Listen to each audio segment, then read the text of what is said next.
الحمد لله رب العالمين، والصلاة والسلام على أشرف المرسلين وعلى آله وصحبه أجمعين، وعنا معهم برحمتك يا أرحم الراحمين.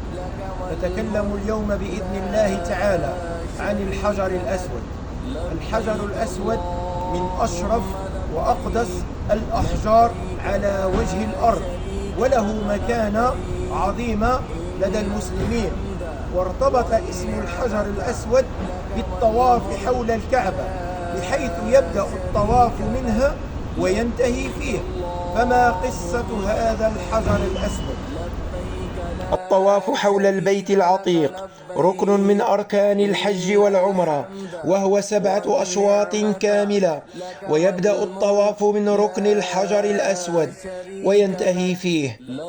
الحجر الأسود حجر كريم من أحجار الجنة، نزل به الروح الأمين جبريل عليه السلام على سيدنا إبراهيم عليه السلام في مكة المكرمة، ووضعه في الركن الجنوبي الشرقي للكعبة المشرفة ليميز به ركن بداية الطواف من الكعبة.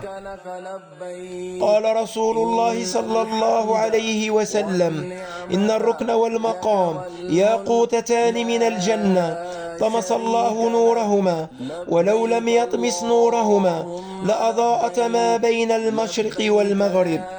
وعن عبد الله بن عباس رضي الله عنهما قال: قال رسول الله صلى الله عليه وسلم: نزل الحجر الأسود من الجنة وهو أشد بياضا من اللبن، فسودته خطايا بني آدم، أو فسودته خطايا أهل الشرك.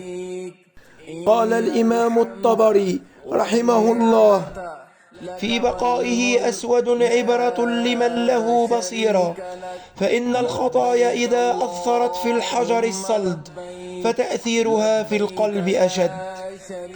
الحجر الأسود الآن ليس قطعة واحدة، يتكون حاليا من 15 قطعة تقريبا، تظهر منها 8 قطع فقط أو 7 تظهر للناس ويراها كل مستلم للحجر، والباقي مغطاة بخليط من الشمع والمسك والعنبر، وتم ربط أجزائه عن طريق إطار من الفضة الخالصة.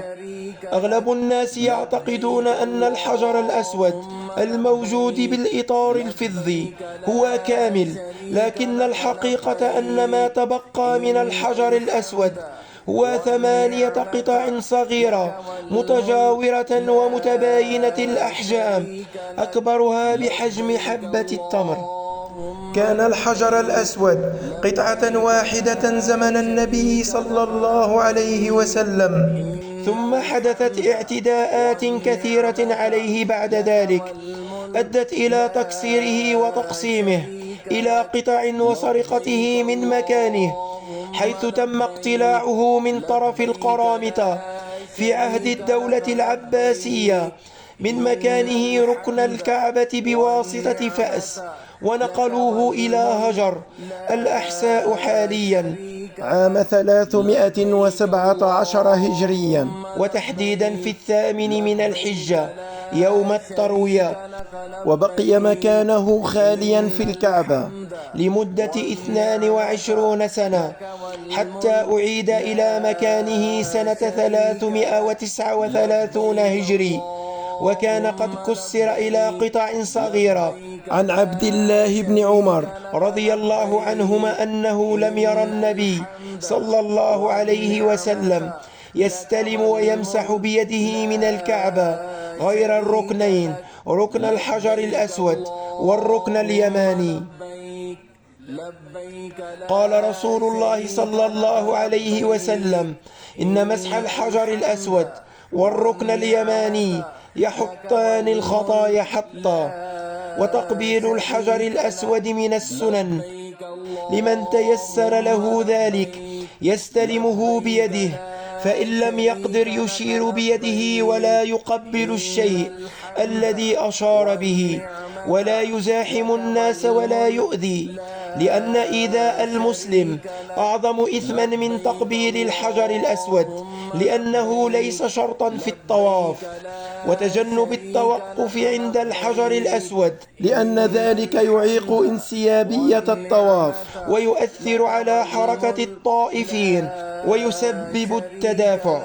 والمسلمون يقدسون البيت العتيق ويقبلون الحجر الأسود اتباعا لسنة الحبيب المصطفى صلى الله عليه وسلم، لا تعظيما للحجر، كما قال عمر بن الخطاب رضي الله عنه: والله إني لأقبلك وإني أعلم أنك حجر وإنك لا تضر ولا تنفع، ولولا أني رأيت رسول الله صلى الله عليه وسلم قبلك ما قبلتك. قال رسول الله صلى الله عليه وسلم: والله ليبعثنه الله يوم القيامة له عينان يبصر بهما ولسانا ينطق به، يشهد على من استلمه بحق.